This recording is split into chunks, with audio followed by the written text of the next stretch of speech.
Portanto, o Pai nada retém, nada rejeita, nada condena, nem mesmo vê a transgressão. Tudo aquilo que o homem faz e que chama de pecado é apenas deste mundo, e só existe punição neste mundo, porque é uma lei da existência terrena. Como você sabe que tudo o que você semear, mais tarde colherá. Pelo fato de extrair sua vida e sua mente do Pai, o próprio homem é o criador dos seus pensamentos, palavras e ações. Seja o que for que ele pensa, diz, faz e acredita, retorna a ele da mesma forma, algum tempo depois. Não existe castigo que venha do Pai. Quaisquer que sejam os males que assolarem a humanidade, estes são o completo resultado de suas próprias decisões. As pessoas murmuravam que este era um ensinamento totalmente novo e que fazia mais sentido do que tudo o que havia sido ensinado a eles antes. Várias vozes me incitavam a contar mais. Eu digo a vocês, em mim, vocês viram a vida ativa sob a forma de cura. Sigam-me e ouvirão sobre o caminho que devem percorrer para encontrar a felicidade. Em minhas palavras, encontrarão a verdade da existência nunca antes revelada por nenhum outro homem. Tem sido dito sobre o Messias que ele revelará os segredos que têm estado ocultos desde o começo da criação. Em verdade, digo que ouvirão estes segredos de mim. Se escutarem com cuidado, entenderem seu significado, praticarem sua verdade e apegarem-se às suas leis, serão transformados em novos homens e entrarão no reino dos céus. As pessoas ficaram em silêncio por um momento, e então houve um clamor de conversa animada. Mas Edequias levantou-se e disse que era hora da família descansar. Seu filho precisava dormir, e sua esposa e filhas também estavam exaustas de tanto chorar.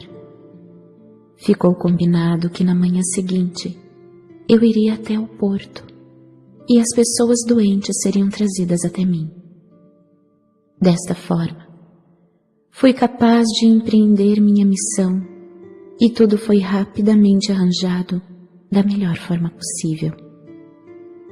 Parecia que se eu não efetuasse as curas, não haveria interesse nem aceitação de tudo o que havia dito. As curas demonstravam a verdade de tudo o que eu havia ensinado, e meus ensinamentos explicariam as razões pelas quais eu era capaz de trazer do Pai, para eles, a cura. Quando acordei na manhã seguinte, senti a felicidade viva em mim, com a expectativa das coisas maravilhosas que estavam por vir.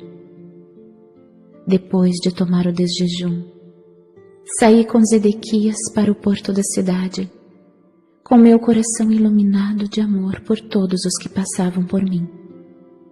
Eu os cumprimentava calorosamente, dizendo a eles que tinha boas novas para todos aqueles que quisessem escutá-las. Quando chegamos ao dique, encontrei homens, mulheres e crianças sentados no chão, esperando por minha chegada. Alguns estenderam suas mãos, implorando. Pareciam muito mal. Outros haviam sido mutilados e muitos outros estavam cobertos de feridas. Meu coração ainda sofria por seu estado lastimável, mas agora também podia alegrar-me, porque sabia que não era vontade do Pai que eles estivessem assim. Muito pelo contrário. O próprio Pai era toda a cura, toda a saúde e todo o bem-estar. Eu tinha provado isso na noite anterior e na minha casa. Estava exultante por ser capaz de demonstrar esta verdade maravilhosa para a multidão que agora se reunia em torno de mim. Um rosto velho e triste chamou minha atenção. Uma mulher magra, enrugada e curvada. Fui até ela e me ajoelhei ao seu lado, pondo minhas mãos sobre sua cabeça. Imediatamente senti o fluxo do poder do Pai vibrando nas minhas mãos em sua cabeça, até que seu corpo inteiro sacudiu com uma força vital, energizando seus membros. As pessoas, ao verem isso, ficaram atônitas, perguntando o que eu poderia estar fazendo com ela, mas outros acalmaram suas objeções. Gradualmente, seus membros começaram a soltar-se, a alongar-se e a endireitarem-se. Seu rosto tornou-se vivo pela alegria de voltar a sentir sua força. Ajudei-a a se levantar e então ficou de pé por si mesma, com todo o orgulho. Ela estava tão tomada pela felicidade que começou a chorar. Depois riu e dançou, chamando as pessoas. Louvado seja Deus, dizia ela. Louvado seja Deus. E outros que ali estavam repetiam o refrão. Todos estavam profundamente comovidos com o que haviam visto. A aglomeração de pessoas apertando-se contra mim foi tão grande que Zedequias ofereceu-se para controlá-la. De forma organizada e ajudado por outros dos espectadores ansiosos, dirigiu ordenadamente os doentes para mim, para que eu pudesse atendê-los, segundo suas necessidades mais profundas. No final, sentindo-me cansado, meu anfitrião convidou-me a voltar para casa e jantar. Despediu aqueles a quem eu não tinha sido capaz de curar por falta de tempo. Assegurou a eles que eu retornaria no dia seguinte. Foi uma noite festiva, tanta coisa para falar, tanto para celebrar, tanto para ensinar, tanto para aprender. Todos certamente reconheciam naquilo a boa nova. Eu sabia que havia sido aceito por muitos por dizer a verdade do que havia visto no deserto, e assim continuou por muitos dias. As pessoas vinham de longe para ver-me. Zedequias e outros amigos seus me ajudaram a controlar a multidão para que eu pudesse curar e ensinar. O povo ouvia com prazer. Eles falavam entre si sobre o Pai e estavam ansiosos por aprender mais a respeito das correntes e ataduras que confinam as pessoas na miséria.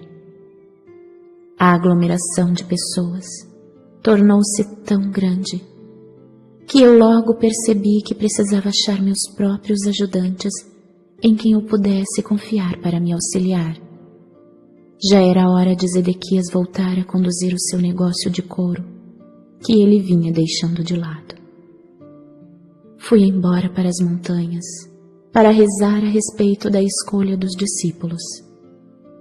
Quando veio a mim a convicção de que eu seria guiado para fazer a escolha, retornei a Cafarnaum. Senti um forte impulso para descer pela beira do porto e falar com alguns homens que eu tinha visto escutarem meus ensinamentos com muita atenção. Queria saber se eles deixariam suas redes de pesca para juntarem-se a mim. Quando os chamei, Simão, André, Tiago e João vieram imediatamente, felizes em poder ajudar no meu trabalho de cura e ensinamentos. Outros também se juntaram a mim assim que comecei meu trabalho entre as pessoas. Deixei meu anfitrião, a casa de Zedequias, que me assegurou entusiasmado que eu poderia retornar a qualquer momento. E foi assim que comecei minha missão como mestre e curador peregrino, indo sempre que necessário pelas vilas e aldeias. Antes de partir, reuni os jovens que tinham aceitado com alegria me ajudar. Escutariam meus ensinamentos e ficariam perplexos pelo muito que eu tinha a dizer. Era vital que explicasse a eles, primeiro, o fundamento de tudo que havia sido revelado a mim no deserto. Disse que, apesar da vida ociosa que eu levava antigamente, sempre havia sentido uma profunda compaixão pelas pessoas. E foi minha compaixão que me afastou desse Deus ensinado pelos rabinos. Quando falei da minha total rejeição de um Jeová punitivo, pude ver a dúvida e o choque em seus rostos. Por um tempo considerável, expliquei que eu questionava como era possível falar de um Deus bom, quando crianças inocentes suportavam tanto sofrimento. Enquanto falava, via como seus rostos iam relaxando aos poucos. Continuei dando voz às minhas dúvidas e raivas de antigamente, até que vi suas expressões mudarem para a aceitação e em seguida para a concordância completa. Descobri que havia expressado suas próprias dúvidas e perguntas, as quais nunca antes tinham tido coragem de admitir. Enquanto falávamos, pude sentir seu alívio de que já não estavam mais sós em suas resistências secretas com relação aos ensinamentos dos rabinos. Disse que chegou um momento em que comecei a perceber mais claramente que estava desperdiçando a minha vida. Queria mudar e senti fortemente que deveria ir até João Batista como ponto de partida para começar uma nova forma de vida. Descrevi o que aconteceu durante o batismo e minhas 6 semanas no deserto. Expliquei que todos os meus pensamentos, crenças, atitudes, arrogância e rebeldia prévia foram paulatinamente limpos de minha consciência, enquanto passava pelas profundas revelações e visões que me mostraram a realidade que eu agora chamava de Pai. Expliquei a natureza do Pai e que esta natureza divina era constituída também da vontade divina.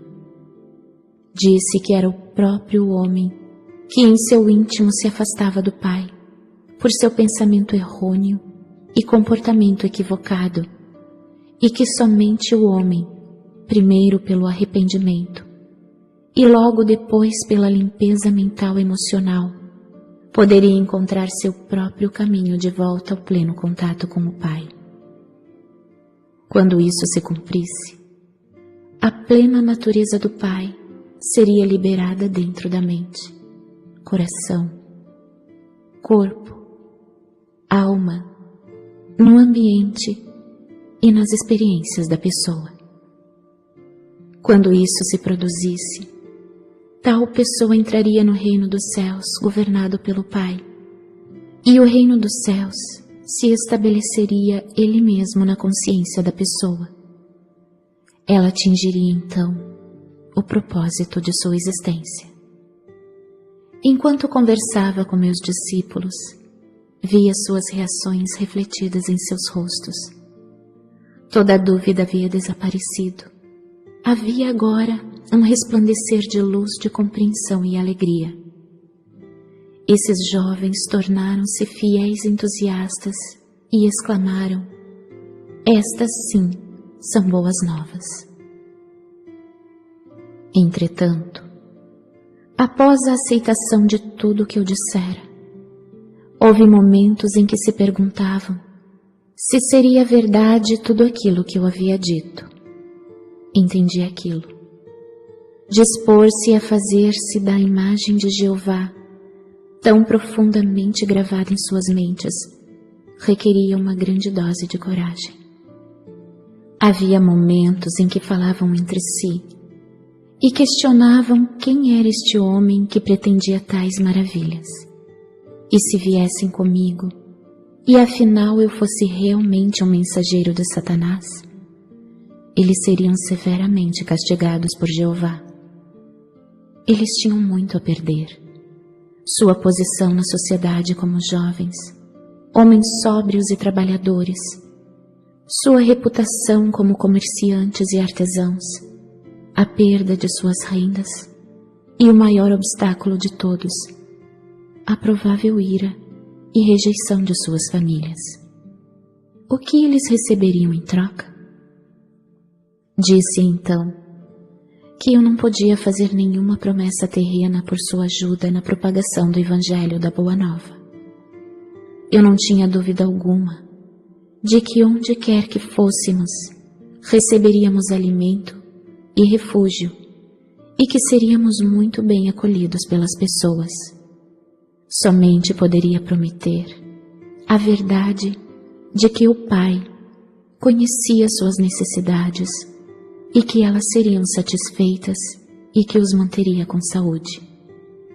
Poderia também prometer que se eles se voltassem para o Pai e confiassem no Pai a cada passo do caminho, seriam tão felizes como nunca haviam sido antes. Experimentariam o reino dos céus por eles mesmos, na medida em que deixassem de lado as exigências do eu e se pusessem a serviço dos outros. Seriam testemunhas de curas, e estas aumentaria sua fé e daria a eles coragem para suportar quaisquer incômodos da jornada. E assim começamos nossa missão para espalhar a boa nova do Evangelho do Reino. Enviei à minha frente estes jovens para as cidades que iríamos visitar. Ao chegarem, diziam às pessoas da cidade que se juntassem para escutar a boa nova do Reino dos Céus.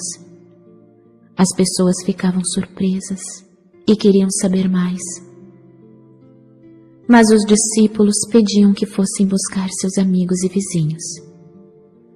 Todos ficariam sabendo do que se tratava quando Jesus chegasse, e também haveria curas de seus doentes. Excitados, muitos corriam para ajudar a difundir a boa nova, e logo estavam reunidos, formando uma grande multidão. Eu, que havia me rebelado apaixonadamente contra as pregações religiosas que ameaçavam os pecadores com violência, castigos e condenações, agora caminhava com alegria para ir ao encontro dessas multidões. Eu tinha minha boa nova para compartilhar com eles e iluminar o seu dia, além de curar suas doenças e aflições, para encher de alegria suas vidas. Antes, eu circulava entre as pessoas egoisticamente e com as mãos vazias, aceitando a sua boa vontade e às vezes generosidade, com pouca gratidão. Agora, eu vinha com uma abundância de possibilidades vivificantes para todos aqueles que estavam dispostos a ouvir minhas palavras e tomar medidas para melhorar a sua qualidade de vida. Quero que você, que está ouvindo estas páginas, compreenda plenamente minha posição naquele tempo, meu estado de consciência depois de minha iluminação no deserto e a pessoa que eu apresentava aos meus conterrâneos como Jesus. Foram feitas tantas conjecturas a meu respeito que devo contar a verdade a vocês.